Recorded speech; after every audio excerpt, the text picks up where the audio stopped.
Welcome to Every Album Ever with Mike and Alex. My name is Michael Mansour, and I'm joined as always by my lovely, wonderful co-host Alexander Volz. Say hello. A hooby hello. A hooby hello. Happy Halloween, everybody. Is that what we're doing? Here we are again. It's not Halloween yet, so it feels weird, but it is when this is being released. Yes. This is Every Album Ever, the podcast where we listen to every single album in the world, one artist at a time. That is a new discography, more or less, per episode. And today we are talking about Samhain. Or Samhain. Tomato. Yeah, I'm not gonna. So let's already get into it with the fucking name of the band, because So traditionally, or normally, I guess, it's pronounced Samhain. it is. And then I was like, well, maybe they like pronounce it that way for the band. But I was listening to some of the tracks. No, here's the thing. They do pronounce it that way with the band. In the songs, Danzig says Samhain. Yeah. But in interviews and when discussing the band, it's Samhain. My guess is that it's annoying to keep telling people how to pronounce it, and they're just rolling with it. That makes a lot of sense. Also, it's part of Danzig's wacky charm. Indeed, I'm a big Samhain fan, as you can tell by my shirt. I bought this t-shirt when I was 13 years old. I still have it. It still doesn't fit me. It's the biggest shirt I've ever seen you wear. I don't wear big shirts typically. No. I think they're silly. I feel really awful wearing this shirt, but it is cool. It's made of a very thick, soft cotton. It's held up many moons. This is literally a 15-year-old shirt. Color scheme action today. Oh, yeah. I mean, technically Halloween. Fucking whatever. Yeah. So not 1 year ago, or literally 1 year ago, the Unholy Misfits episode 11, we said, you know what? Ooh. Let's do it. Every Halloween, let's do a Danzig band. And sure enough, we are at the second of Glenn Danzig's bands. Did I plug? I did not plug. I didn't plug anything. If you want to support us, which yes, you definitely do. Please say you do. Please support us. Subscribe on youtube.com/everyalbumever, Apple Podcast, Spotify.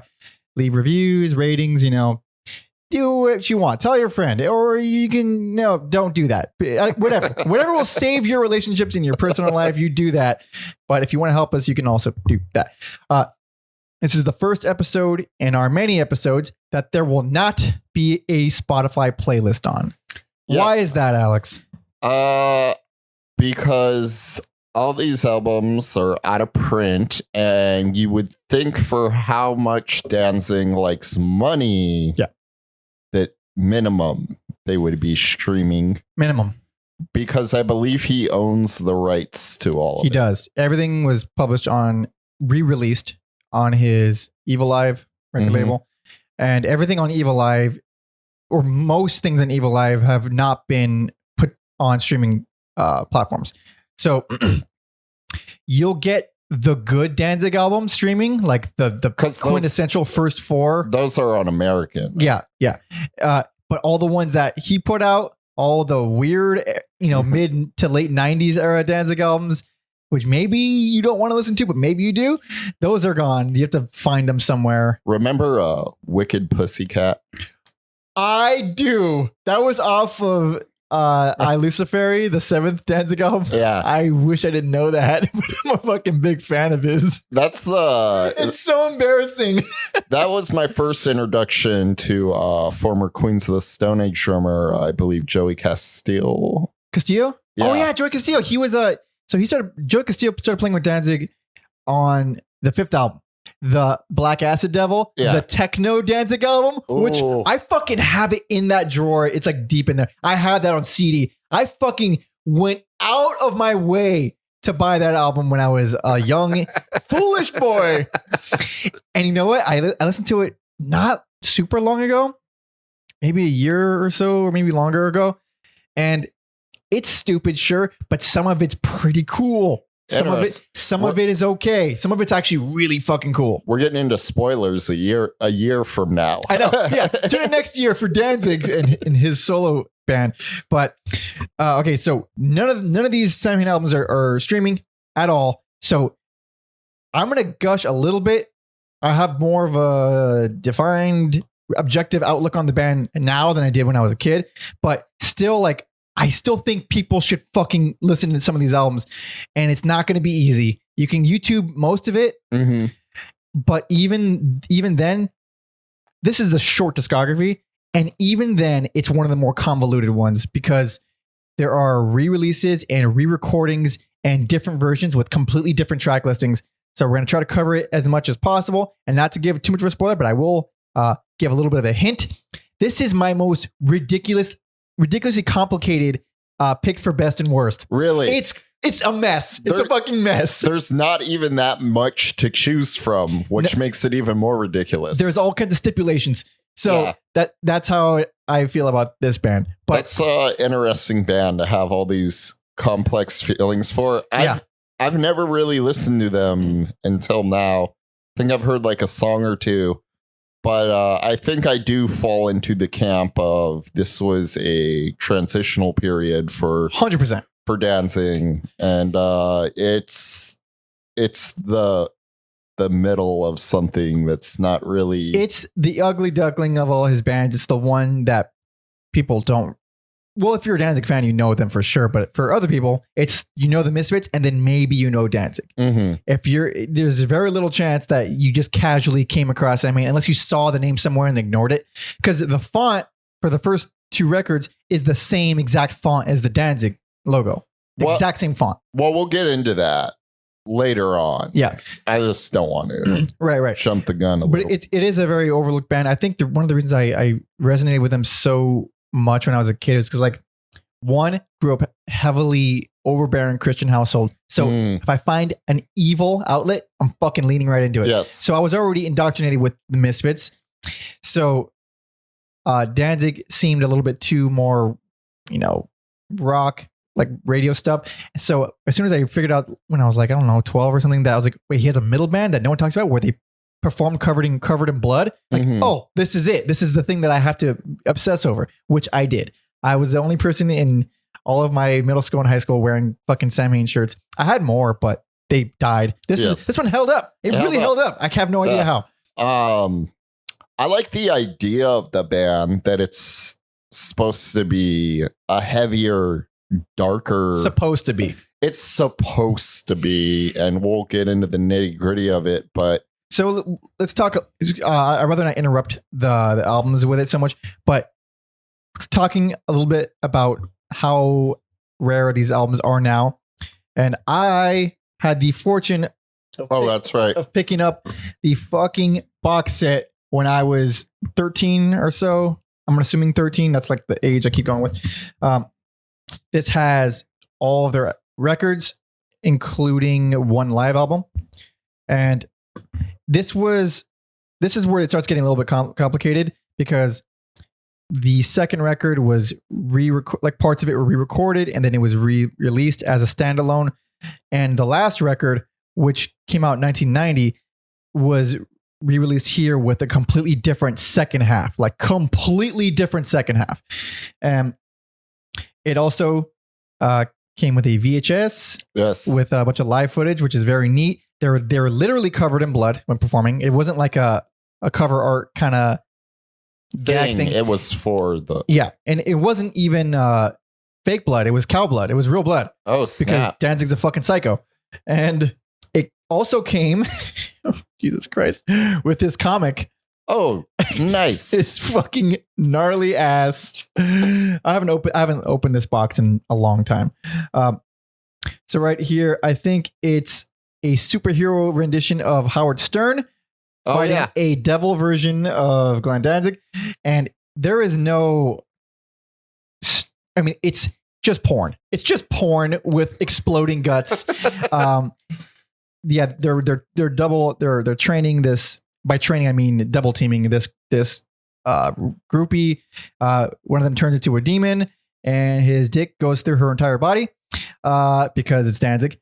And he is forever a 13-year-old boy. Indeed. Some solid fucking art though, as like, that's really cool. The camera's not gonna be able to pick it up, but it's really stupid. It's fucking crazy. It's really weird. Then it has this fucking, sorry, I'm just like doing an open box of like, yeah.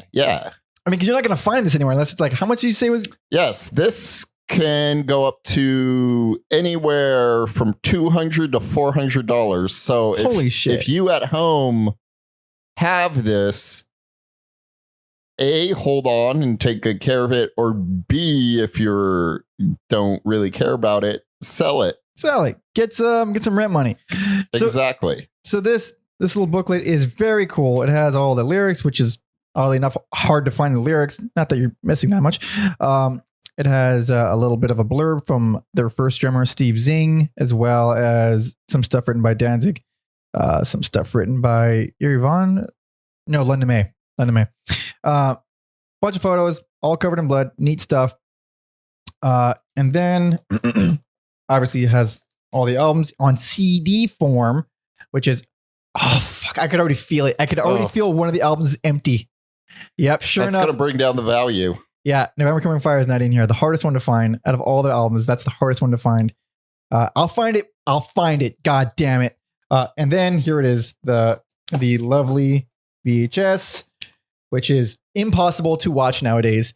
But I own a VHS player, so I could watch my original Star Wars without the George Lucas fuckery involved. See, to the untrained ear, they would think that has no place here. Talking about Star Wars with Danzig, but it's all the place because he's a big giant fucking nerd. Oh, okay. Who writes comic books, and he I think I have access to Shudder, and I believe his awful movie that he directed. Shut the fuck up! You mean a movie? Is on Shudder, and we should watch it, dude. Totally down. So down. Yeah. But I think I might be free this weekend. We should watch it. I'm into it. That's gonna be our Halloween celebration. So needless to say, big fan. I'm actually very surprised it's so hard to find these albums. It's so weird. If you're a fan of the podcast, you know how I feel. I think everything should this be readily available, bare minimum streaming somewhere. So here's another. I probably mentioned it on the previous episode. I believe I did. If you go on Apple Music, we've ranted several times now about how Apple Music is the worst. If you have to choose between Spotify or Apple Music, go Spotify. Because if you search for Samhain in Apple Music, they pop up and they have a full bio. Glenn Danzig started Samhain, yada yada yada, and all the albums are by a completely different band. They're not there. It's just this weird listing where it's the right listing, but someone else's records are there. Very strange. Yeah. But yeah, I don't know. Maybe now that he's got that sweet Misfits reunion money, he can sit down and maybe re-release these things. Yeah, you fucking bastard. You better. Okay, so backstory of the band. Started, immediately after he left the Misfits. And like I said, it was supposed to be a heavier, more heavy metal, darker version of the Misfits. There's less silly lyrics. There's still some silly lyrics because it's Danzig. You can't get away from that. No. But yeah, they were supposed to focus more on paganism and the occult than say, I was an Astro zombie or whatever the Misfits sing about. Teenagers from Mars. Teenagers from Mars. Okay. So pretty simple. He recruited this ragtag group. I believe the only consistent member was Eerie Von, who went on to play with him in the quintessential Danzig lineup. Yes, which there's a reason for that, and we'll get into. I'm curious. But yeah, so this is, for all intents and purposes, a Danzig solo project, anyways. Yeah, from the beginning. I mean, not that the Misfits warrant that kind of already. I mean, everything he's involved with, he just writes everything and takes credit for things maybe he didn't write exactly. But I would say, still here, he is still has not gone down the drain of weird electronica, heavy metal, repeating the same thing over and over again. Right here was still kind of novel what he was doing. So Samhain had 4 records total. First one released in 1984. The last one was released posthumously in 1990. So let us begin. This is 1984's Initium. Even by the cover, you're like, that's the Misfits, right? It's the Misfits covered in blood. Yeah. Also, we skipped it. You know what? I'll talk about it afterward. I think this is a killer intro.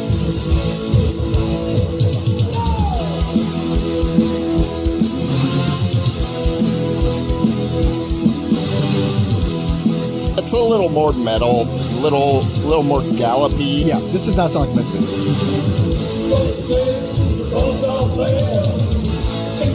A lot more tom drum. Oh, that's booming. That's fucking echoey ass toms. I don't know if you would necessarily get that in the Misfits. Not really, no. It's also way slower than the Misfits.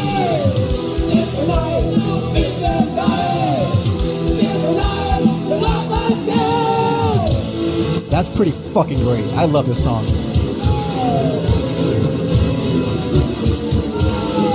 So that song definitely gives the impression like, oh, these guys are mad. They're pissed off. They're kind of evil sounding. They're heavy as shit. Mm-hmm. Not really the rest of the record though. No, it's not a great album. I disagree. No, I agree. I like it a lot. I don't think it's a great album though. And then like the intro that we didn't play, I think is very cool and it sets like a mood. Really? What I think it's like, oh, this is going to be a really dark album. I think that intro is one of the most laughable, dumb pieces of shit that Danzig has ever done. That intro is fucking awful. It's just him trying to be scary. There's way worse, but... By him? Yeah. Where? That's one of the worst. I think it's one of the worst things he's done. It's just a moody, like... I like the feedback. It's not really feedback. It's more like white noise. Mm-hmm. Sounds like a whirlwind of white noise behind him, but he's just sort of like ranting about how you think you've known pain, you've known nothing, feel my touch, or whatever the fuck. It's really dramatic. I didn't know there were actual words to it. Maybe I know those words by heart. It's unfortunately, it's fucking silly, but it reminds me a little bit. This is totally jumping the gun a whole year, but the song "Sadistical," from Danzig's fourth album, where it's this really cool, fucking actually scary sounding track that's almost basically not music, but then he starts talking over it, trying to be edgy and scary and evil. It's like, oh, you just ruined it, dude. It would have been great as an instrumental. Like it would. This reminds me of like looking at the lyrics. Like this reminds me of like a Hammer horror movie. Yeah, like a lot of that. So they even tackle some of that kind of campiness in the music itself, not just the lyrics, but here I would say, up until track 4, it's like these guys are, I mean, because like Black Dream is a hardcore song. It's a punk song, but it's already darker. That crazy boomy production is, it doesn't sound very, it's not flattering. You know, like how I've said many times in the past that the faster the drums are, the less there should be echo on the toms because it really fucking, but the thing is here, it creates this big, spacious, sort of like hopeless kind of production, which is great conceptually, but not for the types of, because these are like fun songs. Yeah. And like you said, that production is what I thought the band was going to be. So like there's some neat keyboard effects on Black Dream. And I wish there was this more of like a doom metal influence. It's on it. Way more punk influence than anything. You get All Murder, All Guts, All Fun, which is very punk. It's fucking great song. It is just the Misfits. Put that song on. I'm going to be encouraging you to put on more songs just because it's I also easy. Wrote that down. Yeah. It's just the Misfits song.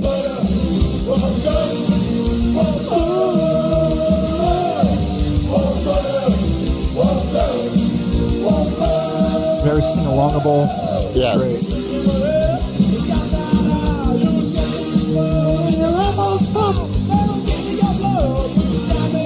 Although not a great album, infinitely better than anything the Misfits did without Danzig. No, That's almost an insult of a comparison. I think this is a good album with some severe problems.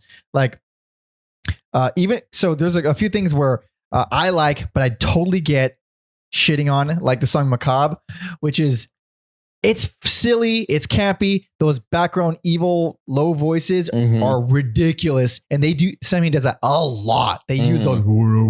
Oh yeah, yeah. They use this a lot. For some reason, I like that song. This cover, they cover. So Samhain, they do horror business. They call it horror biz here. Every Samhain record except for the last one, they cover a Misfits song because Danzig wrote everything. This cover of Horror Business, I think, is severely inferior to the original. I would agree with that. Also, it's like not immediately after All Murder, All Guts, All Fun, but it's close enough where you're like, oh, that sounded like a Misfits song, and then you get an actual Misfits song. Not to mention He Who Cannot Be Named, which is just pop punk. Yeah. Like, these guys aren't that threatening, dude. Like that cover doesn't mean shit after hearing songs like that. Yeah, I guess, a lot of the punk Danzig did is not that threatening. It's more on the pop side, but I think the most, outside of the intro song, I think the most interesting and not necessarily good songs are The Shift and The Howl. Yeah. They're not great, but those feel more like a different band. They absolutely do. I think The Howl is fucking awesome. I think The Shift is not. There you go. Shift, it's like, I like how it's really chromatic, like super sick sounding, like really monotonous, but it's just boring. Like I like after a while it starts to feel like, this is kind of weird and odd, but it's just boring. The Howl is fun as shit, in that outro I think is some of Danzig's best vocals in this entire period. Maybe I need to listen to The Howl separately so I can separate it from. Yeah, they're completely different. Yeah. Howl is actually more akin to like Black Dream than it is anything else on here. And then Archangel was originally meant to be a Misfits song. Shocking. Before you put on Archangel, because I love it. I think it's great. It's just a pop song, but it's produced so fucking bad. The guitar is completely inaudible. There's basically no guitar in there. Bass is fine, whatever. There is those, like I was saying, those scary low voices. It sounds like a choir of werewolves singing along to this pop song. It's ridiculous. Put it on. I love it.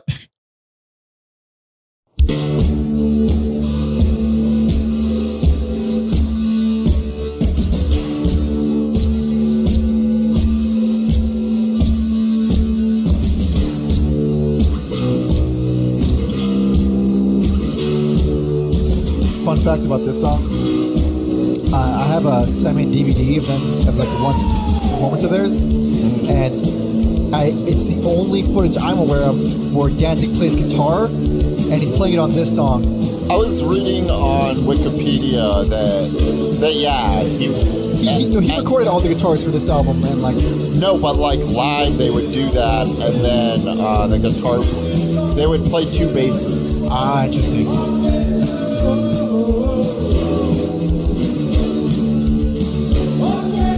This is super Misfitsy. Yeah. It's so fucking catchy though. Oh man, that's a really good song. That's very nostalgic for me. It's just a Misfits song. It's just a slow Misfits song. Yes, which they have a few. Yeah, for sure. What else about this album? We almost covered it track by track, as we tend to do on these shorter discographies. Yeah. So it's not like, it gives you the impression early on that it's going to be like this. All right, this is evil Misfits now. They're heavier, they're slower, they're fucking going to kick your ass, and then not really. Black Dream is one thing where it's like, it's still heavy, but it's just fast. And then you go to fucking All Murder, I'm like, okay, this is pretty poppy. And then you go to He Who Cannot Be Named, I was like, this is really poppy. And then you go to Archangel, like, this is just the Misfits. Yeah. What the fuck are you doing? You trying to pull one over on us, dude? Yeah, I could see that being like to prove a point, though, that I wrote those songs. I am he is integral to the band, which. It's true, man. Yeah. He was a great great fucking songwriter. Like these will stay in your head. And it's funny to me. Like it always struck me as this kind of cosmic joke on Glenn Danzig that he writes amazing songs, hooks that will stay in your head for years, but none of it is evil. None of it will ever sound threatening. And he's desperately trying to be this dark figure writing this evil music, but it will never be that. It'll never sound that way. He's not going to write fucking black metal. He's not going to write shit written by fucking like Triptychon or something. Like he can't do that. That's not what but he's so good at pop. He's so good at pop. It's just crazy to me. That's what happens where instead of like acknowledging what you're good at and leaning into it, you want to be someone else so bad, but you're a crazy old guy in Silver Lake buying kitty litter. Hey man, we all need a kitty litter. Dude. Yeah. Telling people, hurling bricks off your lawn. If anybody hasn't heard the Danzig brick story, I urge you to look it up. I don't know if it's true. It's probably an urban myth. I think I want it to be true. Fucking hilarious. But anyway, the most growing pain of any Danzig album I've ever heard. I like it a lot though. Mm-hmm. But let us move on. This is where things get a little bit tricky, but we'll explain more in a minute. This is 1985's Unholy Passion. This almost sounds industrial a little bit. Like the way the drums are. Yeah, not punky. Not punky at all.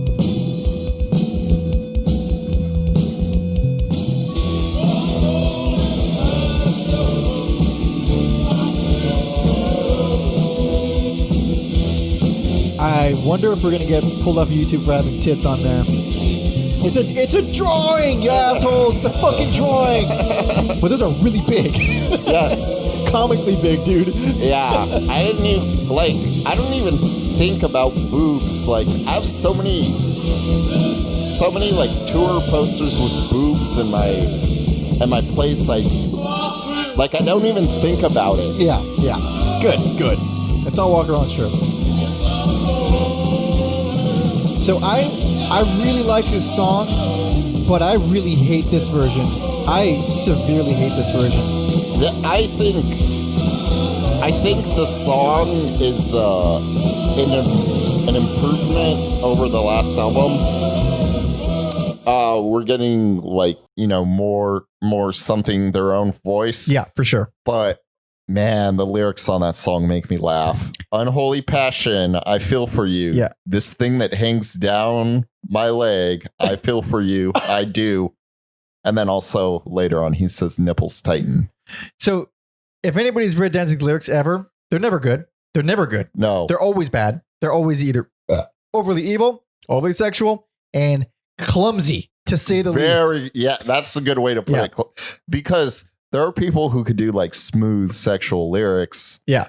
Danzig is not one of those people. This is one of my favorite things about him is that I feel like he probably knows that a little bit. So I said in the past before, he's got one of the craziest mush mouths in music history of all vocals. You can't understand a fucking word he's saying. Even if you know what he's saying, lining it up, it's like, I guess he's saying that in the song. Yeah. No, I talked about it on the Misfits song, like listening to Bullet a million times and then like realizing there's like this like lyric about jerking off and coming. It was like the funniest revelation I've ever had. Yeah. I mean, I remember, it was news to me on the episode. So this EP, this is where things get a little complicated. So the original version that was released in 1985 is that's the version we're playing songs off of, but it was the version, if you buy it on CD somehow now, it is not this. It is the version that was re-recorded and re-released in 2000 along with the box set. So like 99. Yeah. 2000. Yeah. And I will say that version sounds so much better. It's so much better. And we get that later on. We're going to get that EP. We're not going to gloss over it. But for now, this version, 1985, I think this is a very fucking good. I think this is exactly what the first album should have been. Yes. Yeah. I would agree with that. You still get a Misfits cover. All hell breaks loose. Yep. I think that song fits in better with Samhain than the Misfits. especially the way they played here, where it's way slower, way heavier. It's like, yeah, this fits with this band. It doesn't. None of it is. First of all, none of it's poppy. Like All Hell is the most poppy thing on here, and it all feels like it should have been the second half of the first record. Yeah, it works completely. It'd be stronger. I think the best track is I Am Misery. I think it's great. I don't know if it's my favorite track, but it's fucking a great closer. Yeah, it's very chaotic, very unhinged. Yeah, nonstop drum fills, which is something you wouldn't get in the Misfits. So yeah. I think it's a fun track. Moribund.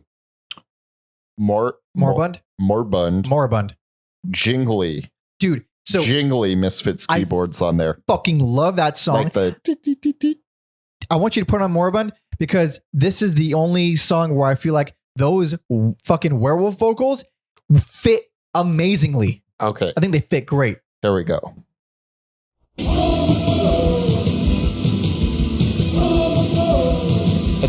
It's fun to say Mama Duke. With Danzig's voice, you can fit in any word you want. Yeah. Steve Zing, the drummer here on the first two records, very underrated because he kept them from being just a traditional punk band. He's really tight too right now. Like you can hear this dude is in the pocket. Yeah. And those tempo changes where it slows down every time it goes back to this part, it's fucking great. I really like the song. I fucking love that song. Sometimes I think a song is like whatever, okay, and then hearing how passionate you are about it, I'm like, I gotta go back and So not that I thought it was a bad song, but like after that endorsement, I'm like, yeah, let me go back there. So when I was re-listening to this, I haven't heard this in so many years. I completely forgot that the Hungry End existed, and I was so excited. Like that song is so fucking badass. Yeah. Like I'm gonna play a little bit of that. Do it.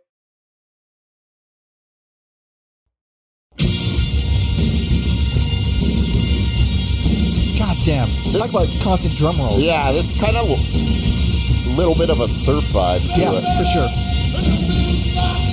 I don't know if we'll get to that chorus, but it's worth it. That chorus is fucking worth it.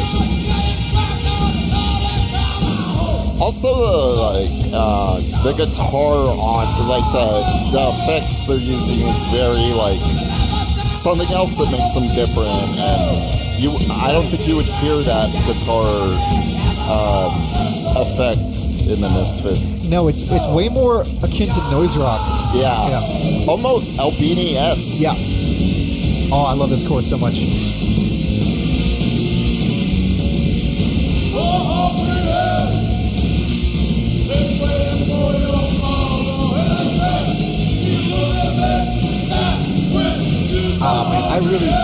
I highly encourage everyone to seek out this record, man. Like, oh God, it's remarkably consistent too.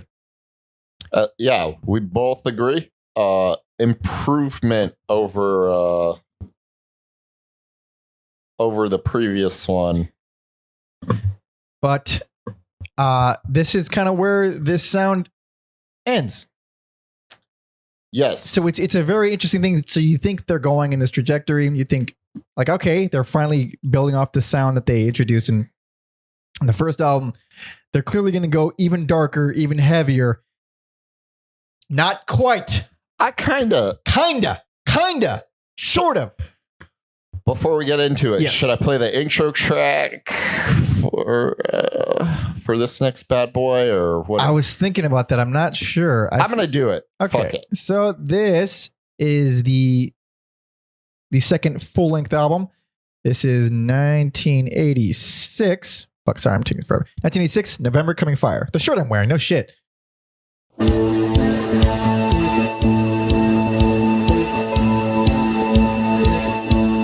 Again, those drums sound awful. So the drums sound awful because that is a new drummer. That is a Mr. London May. Yes, but overall, I dig it. I like those bell noises. Oh yeah. I think it's a great intro. So the production that they were trying to do, the first two records, is working now. Yes. It's finally working. All the howls, the bells, the synths, yes. It's all coming together.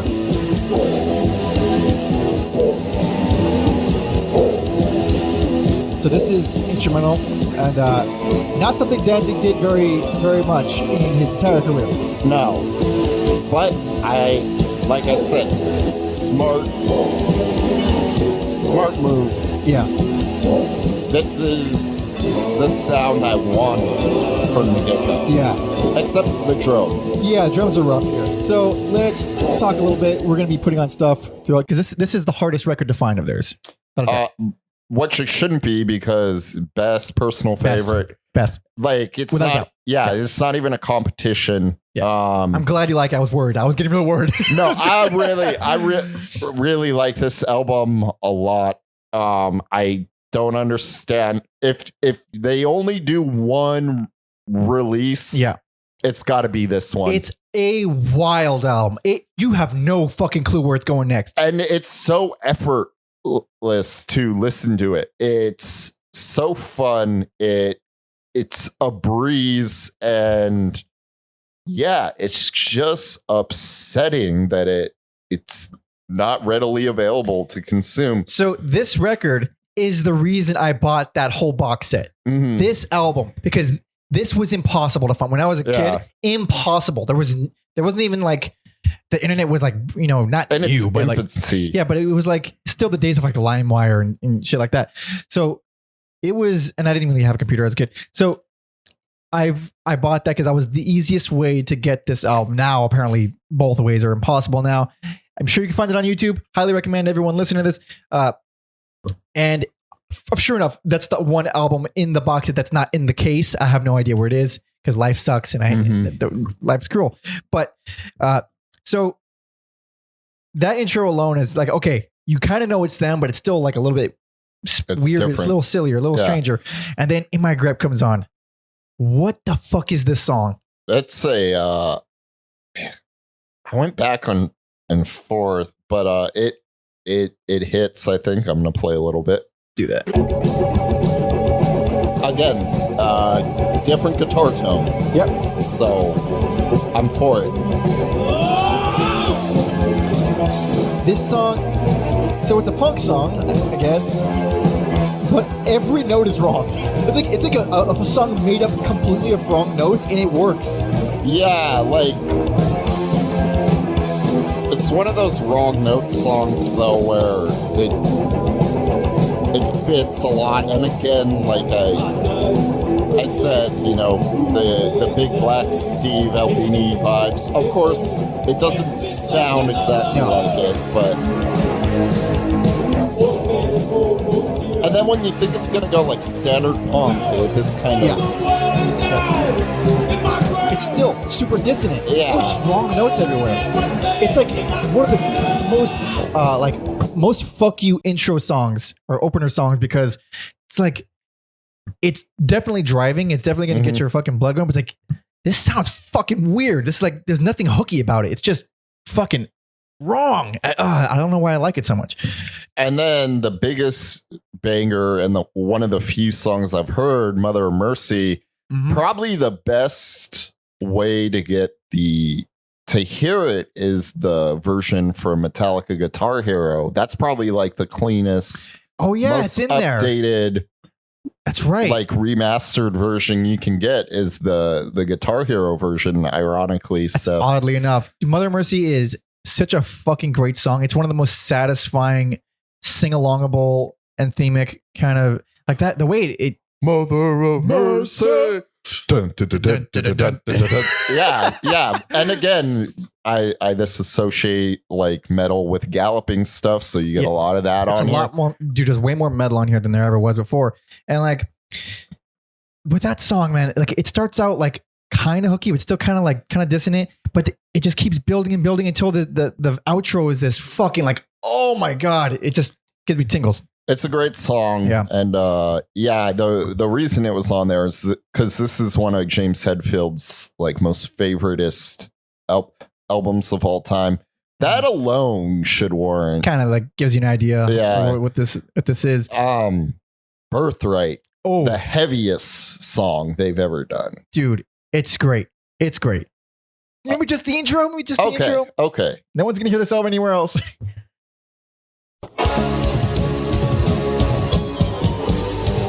Yeah, I love like those 80s the bells work. The bells work real well. Yeah. And then also it's like bluesy. Yeah, not full on bluesy, but this song has, so it starts out fucking heavy and angry, then it goes all bluesy, and then the chorus again is something completely different. This is one of the most actually menacing songs for sure.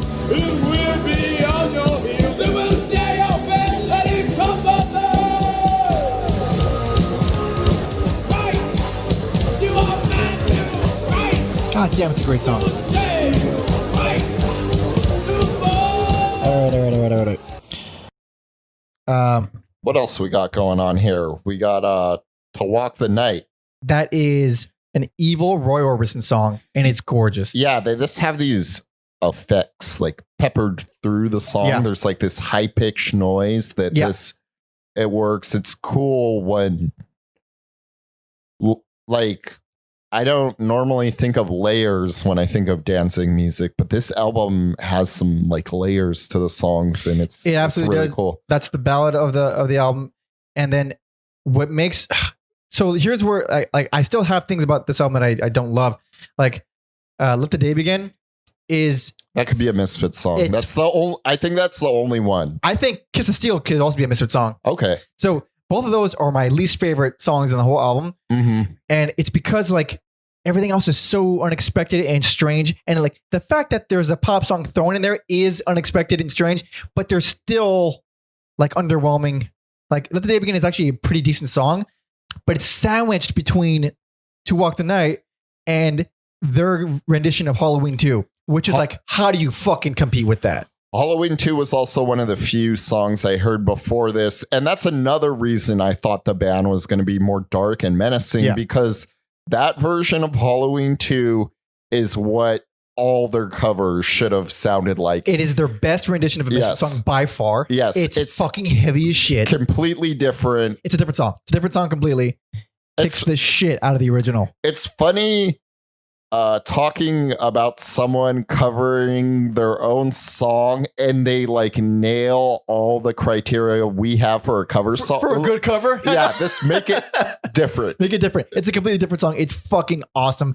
And once again, like the original Halloween and Halloween 2, both sing along. You can hear a lot of the whoa choruses. This is like more gothy, like Halloween. It's like almost indie sounding too. So put on that, since for the sake of Halloween, why the hell not? 1, 2, 3.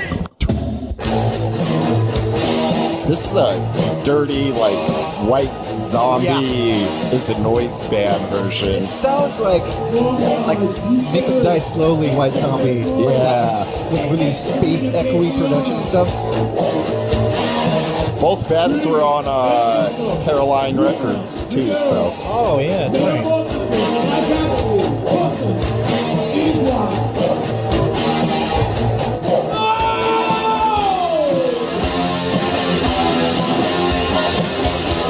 Is there a better person in the music business screaming no than Danzig? No. Like, no! Again, I want to get to that chorus because it's such a fucking payoff. Because that's the only part of the song where you're like, oh, that's what they're doing. Yeah, this doesn't sound anything like the original at all. Aside from the Latin that he's speaking, I guess.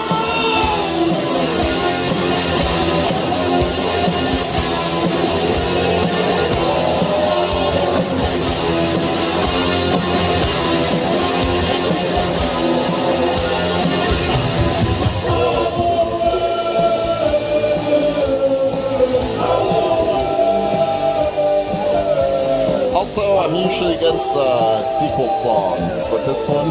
Halloween 2 worked. Halloween 2 did work. I like Unforgiven too.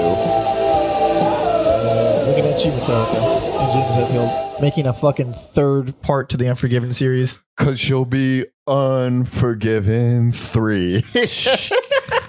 Stupid fucker. No, he doesn't say that, but No, we imagine him saying it every single time. Because he says you'll be Unforgiven too. Yeah. Stupid fucking. Fuck Metallica. I love him. So, what, I mean, I already said the only thing I don't like here is Kiss of Steel and that. I like the guitar salon on the title track. Oh, November's Fire is cartoony, spooky, and poppy. Oddly hooky. Great. It's a weird song. Yeah. Fucking, again, not scary. No. It's like silly almost. It's like it's like front lawn Halloween decoration scary. Yeah. Yeah. Also, I let my friend Hillary came over, helped me set up my Halloween decorations. So I listened to all these albums in the correct ambiance with the spirit which they were intended. Yeah, well, with my decorations and the Halloween lights on. It was nice. Not bad. Unbridled. I fucking love this song. That's a killer track. Dude, I didn't, because when I was a kid, I didn't love that song. I was like, that's fun. It's kind of fun song. But now, for some reason, I fucking love it. Put on Unbridled. That happens sometimes where you're older and like you're like, fuck, that song bangs. Yeah. It's like 2 minutes. Like psychobilly-esque. Absolutely psychobilly-esque. I'm just gonna keep calling back to other podcasts. Some of that early Gun Club. Oh yeah. A little more unhinged, but this is so fucking strange.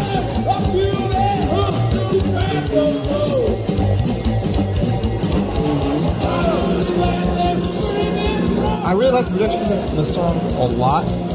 It's like this along with the closer, they nail a lot of like those ambient voices and synths and just little production things. Like, they're not scary songs, but if you were to take away the song and leave just the production, it's actually pretty fucking creepy. It's a weird thing where you throw these silly, almost like silly hooky sing-alongable songs over this genuinely dark production. It's a weird fucking album.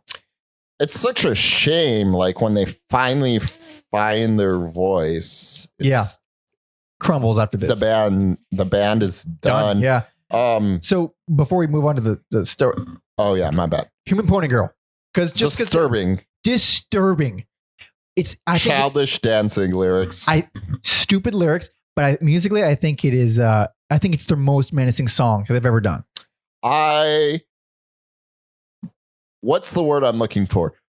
Body horror disgusts me to a level that nothing else does. Like we saw Tusks together, and what a bonding experience. Yeah, especially since I didn't know what it was going in. I didn't even know it was a horror movie. I had no idea what it was. Any movie, any song trying to make humans animals is disturbing to me. So it's a fucking great song, though. It's a great closer. It's got some, it nails it. It nails all the scariness that I feel like he's been wanting to do his entire career. And honestly, looking at the band Danzig, like a lot of that stuff didn't even come close to Human Pony Girl at all in terms of the atmosphere. It's just interesting. I've heard like one solo album from him, but period. Yeah, really. I will say just hearing that is different, and there's a reason for that. So yeah, they're more of a rock band. This is a punk band, a very ambitious punk band, pretty much. It totally is what it is. It's a punk band that wants to be a metal band and doesn't quite know how to do that. Nor do they have the chops for it. No, they don't, which kind of makes it endearing. It is. So like, this is the only record that drummer London May played on, and he is not good. And like, he's not the worst, but boy, is he not good. Especially compared to Steve Zing, who was real good. I mean, Zing's better. I don't have issues with London's playing. It's just more the way it sounds. He's sloppy. He's really repetitive. He's not big on fills because he's not that great, but it kind of doesn't matter because the songs are just genuinely the most interesting they've been. This album it's just so unexpectedly diverse. From like because like the transition from Initium to Unholy Passion is like, okay, so now they're just doing more of what they started on Initium. Mhm. Here it's like, oh, they're just a different band. They're writing a bunch of weird songs. Yeah, they finally found their voice. Yeah. Wild stuff. But what happened was Rick Rubin signed them to America, and he wanted to put a super group behind Danzig. That's a smart idea. So that was agreed, but that Erie would be the bass player and that everybody else would be replaced. Super. Yeah. So that was the deal that he made. For signing to America, because I think Rick Rubin, this is still when he was, It was Def Jam before that. It wasn't America yet. Whatever. Rick Rubin though still had vision back then.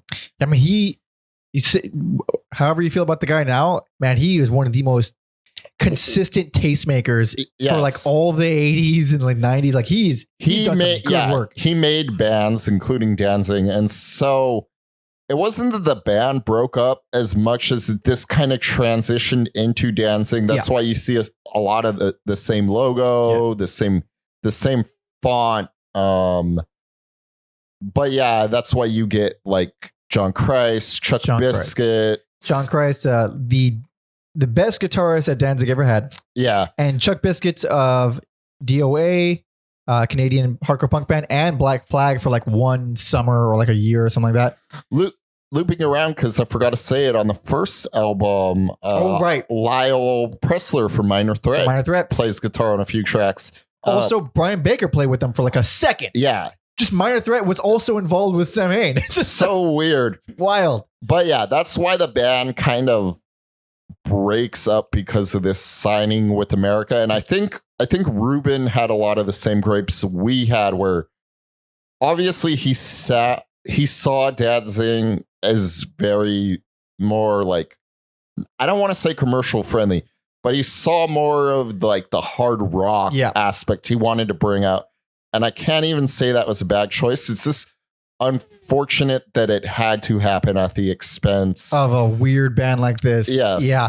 Because like those first 4 Danzig albums, I stand by hard. Those are fantastic rock albums, great albums, but nothing like this. And I really, really miss something like this. I mean, this is so odd. One of the weirdest things. Like, it's also, as much as we're gushing about this album, I would have a hard time if someone was new to Danzig completely, like to anything he's done, this would not be my first recommendation. They'd be like, maybe check out fucking Walk Among Us, check out the first Danzig album, maybe. And if you like those, come to this one. Okay. That makes more sense. It's a very strange album. But this last album that we are now at is a complicated one. It was released in 1990, after the band had broken up. We'll get into the nitty-gritty a little bit, but there's also 2 completely different versions. There's the one released in 1990, and then there's the one that was released along with the box set with a completely second half of the track listing. But anywho, this is 1990's Final Descent. Actually, put on the title track. Okay, this guy. Is it the title track, or is this called Descent? Okay.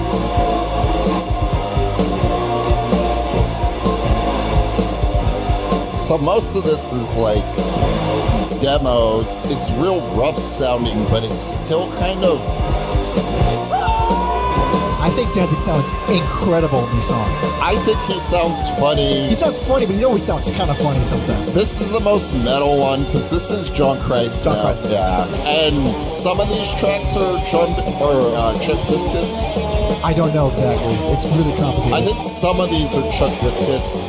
No relation, if I was clean shaven. I love this song so much.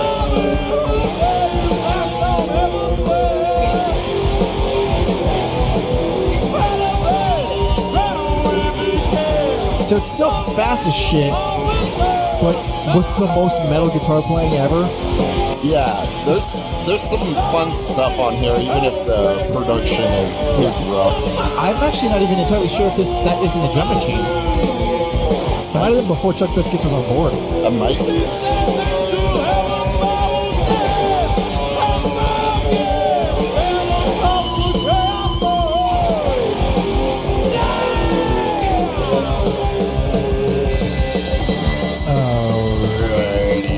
Let us talk a little bit. So, because this is, demos and this kind of thrown together with an EP, worst, least favorite. So here's where things get weird. Yeah. So the re-release, the 2001 version, worst. The 1990 version, personal favorite. So this is worst personal favorite. Someone had to do it. We've both toyed with the idea. Yeah. So I believe the only track that Chuck plays drums on is Death in Its Arms, which I love that fucking song. Okay. That song kills me. I still remember distinctly when I first heard this record. I bought it at Amoeba Records.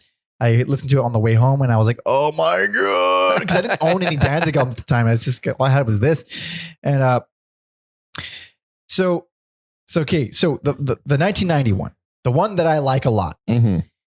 Track, so for both releases, 1990 and 2000, tracks 1 through 5 are the basically pre-Danzig demos. Yes. It's John Christ is there. It's just Danzig, but faster and kind of like more raw. The second half of the 1990 release is the Unholy Passion EP that we already talked about, with the addition of Misery Tomb. Misery Tomb is I Am Misery without the music. It's just Danzig screaming with a bunch of overdubs, and it fucking sucks. It blows, dude. It shouldn't be there. It has no reason to be there. It's stupid. Yeah. But that's also the version of the Unholy Passion EP where Danzig re-recorded the guitars and remixed the whole album. Or I mean the whole EP. And it sounds way better. It sounds way better. So this is the version of Unholy Passion to listen to. It actually is. So the title, when we were talking about Unholy Passion, I said the title track, that version was rough. I didn't like it. This version of it is just so superior. Nice. They fixed the vocals because the vocals in the original there was like 2 or 3 different vocal tracks going on at the same time, and they were both really low, and they were both kind of like Danzig sounded fucking tired. He wasn't really shouting a lot. Here, I don't know if he recorded new tracks or if he just jacked up the volume on certain other ones, but it sounds real good. Everything sounds clear.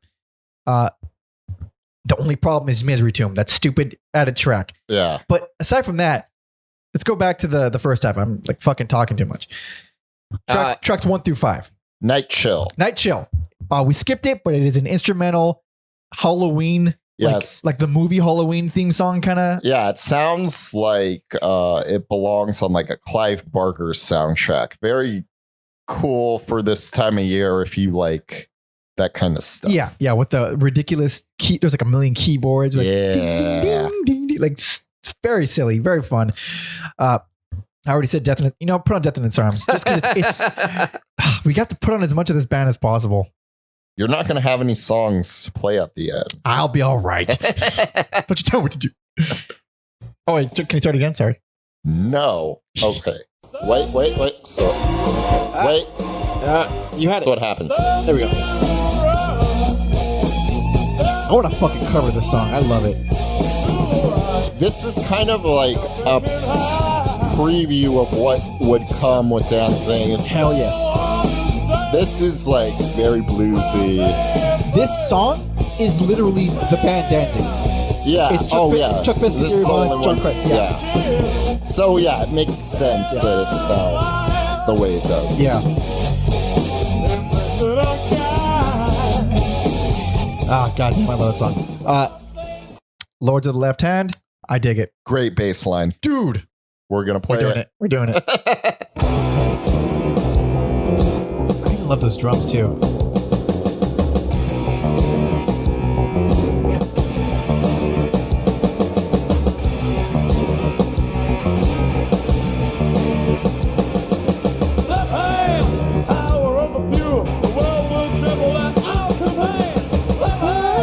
Power of the Lord, build up. damn, I fucking love it. Take this land by the Yeah, this sounds like it would sound great on like the first 3 Danzig records specifically. Like it should have been on there. And Birthing, dude, Great guitar riff. oh, Amazing. dude, Already so there. good. Already there. Say no more, fam. It's a great song. This first half is fucking phenomenal. The drums sound very rough because you could tell it's not like Yeah, polished. these were not finished songs. Danzig sounds exactly like Jim Morrison here. Your pain is nothing dream. Sounds exactly like Jim Your Morrison. birth among the mind, it leaves such he a doesn't. leisure. Do you really want love? Do you really care? Dude, this first half, like, You feel it coming something. goddamn, like a whole album of these kinds of songs I would have been fucking blown away by. Yeah.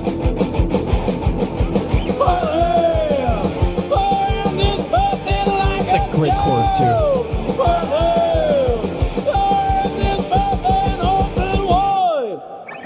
All right, goddamn, fun, super fun.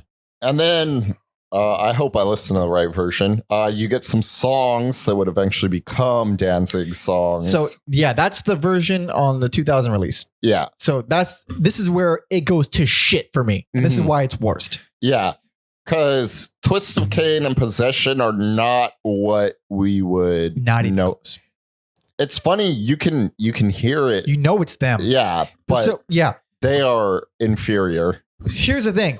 I do agree they're both inferior, especially Twist of Cain. Mhm. So I heard this before Danzig's first album, and Twist of Cain is the opening track on Danzig's first album. So I heard this and I never cared for it. Mhm. And then when I finally got a hold of Danzig's first album, and I was like, Twist of Cain, what the hell?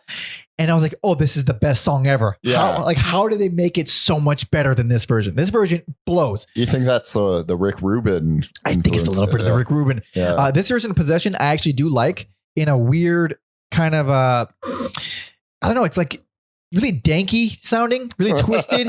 It's like, it makes me uncomfortable. I like Yeah. it. I think it's cool. Put on a little bit of that if you can. I know it's on YouTube because we don't. little Italy. Little.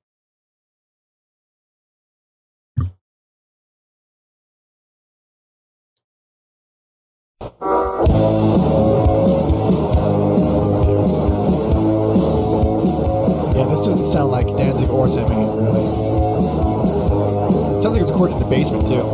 Yeah. Like most Danzig songs do, I guess.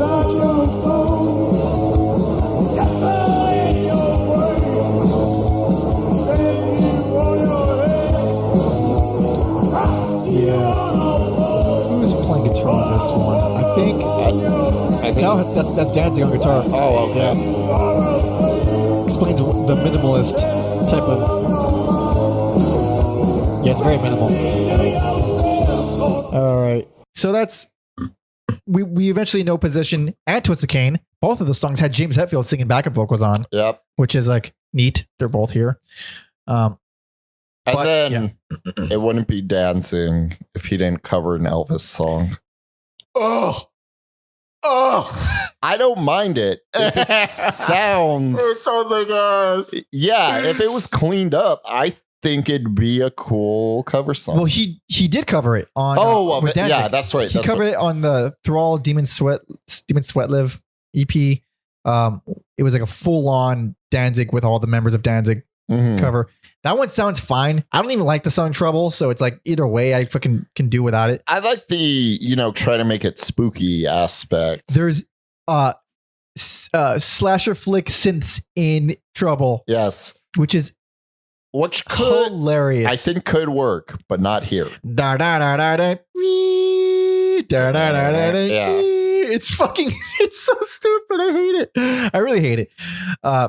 And final track, Lords of the Left Hand. It's just the Lords of the Left Hand, but like a hardcore punk version of it. Mm-hmm. I think it's great. Not as good as the other one, but I still Yep. think it's very cool. But like, so like, I still like it. Even the version that I don't like, I still like it. It's just, And it gave you the superior version of the EP. So He did. It is a mixed bag. So the 2000 version, with all those fucking songs, all the demos and stuff, I would just much rather this have been a 5-song EP, and it would have been maybe my favorite still. Yeah. Like, this is fucking wonderful. But the fact they tacked on a bunch of demos that we didn't really need or care for, and they don't even come across, they doesn't fit with the whole package. It's clearly a different band, clearly guys who who weren't that great at the instruments playing in a basement compared to fucking John Christ and Chuck Biscuits. That's kind of a big difference. And then the 1990 version with the Unholy Passion EP, it's just two of my favorite things. Like, I love that EP, and then I love these first 5 tracks. So it's essentially it's essentially just a great compilation to me. Yeah. So that's why I fucking love it. Yeah. Weird band. Very, very weird. So they kind of phased into Danzig. Yeah. They would get together in 99 for the release of the box set. That's right. Do some touring on that. Would play again in 2011. Oh, it's that long ago already. 2012 and 2014. 14 is the one I remember the most. Yeah. So they do Danzig will do festivals of his legacy. Yeah. I mean, the fact that he reunited with Misfits is already a pretty big deal. I think when we recorded a Misfits episode, they were going to do Madison Square Garden the following day or 2 days after or something like that. But it's so funny that I've seen Danzig a couple of times, but I've never seen, and I saw him when he was playing Misfits songs with Doyle before the full-on reunion. Yeah, I did see that. Yeah, at these legacy shows, he would do that. I never saw any of the Samhain reunions, which is kind of ironic because I was so obsessed with them, but I was already older when that happened. The 2011 one, I was already kind of moved on. But interesting band. I still don't understand how they haven't been reissued, like we said before, but weird blip on the career of a strange and tiny man. Also, to kind of tie it into what we did, Todd Youth, who played with Iggy Pop, has played with there's a lot of those live lineups were all over the place, right? They have a bunch of different, they just swap out members, mid-show. Because I think they had both drummers touring with them, I think. Something like that. But it seems fun. I think he brought back the blood for the Samhain shows too. Oh yeah. The cow I was blood. reading that. That's fucking hilarious. Too old to be doing that. Too fucking old, dude. Because they played the first album in its entirety at Riot Fest. Interesting. So I'm sure they had the blood there because it's on the cover. You got it. And look at all the old footage of them. That it looked grimy, man. It was full on. They were covered in it. It wasn't like the cover of Initium. They're clearly it was poured on them, but on stage you see them it looks like they're going to slip on it on stage. That's how much is on them. It's insane.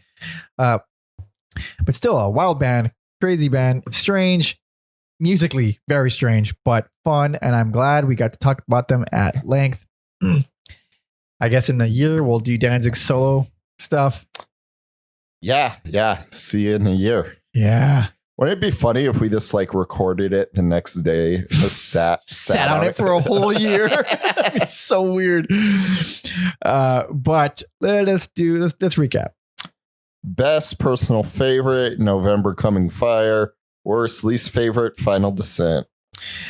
Best, November Coming Fire. No surprise here. Worst. Okay, Final Descent 2000/2001. Worst. Final Descent 1990, personal favorite. Very weird, I know, but still. Anyway, thank you so much for listening and watching. If you want to help us out, please subscribe on YouTube at every album. YouTube.com. Fuck, man, it's been a long day. YouTube.com/every album ever, as well as Apple Podcasts, Spotify, anywhere you get podcasts and all that. Follow me on Instagram at Pope Jesse Ventura and Alex at Mother puncture. Stay up to date with all the artists that we are currently covering. In case you want to email us, send any thoughts or suggestions for artists, email anything you want to everyalbumever@gmail.com. Do not check out the non-existent link in the description of wherever you're listening or watching, because there's no playlist, because these albums are hard to find. YouTube them. For the love of Christ, YouTube them. But that brings us to the end of our fun Halloween extravaganza. I don't know how to wrap it up. I'm just going to keep rambling. Anyway, if you'd be so kind to hand me this song, I have one in mind specifically. It's kind of, is it off this album? It sure is. Okay. And that is going to be, This is like a little trickier with a laptop that is, I will tell you what it is right now. I would say To Walk the Night is what we should end it on. Okay. So thank you so much for listening and watching, everybody. See ya!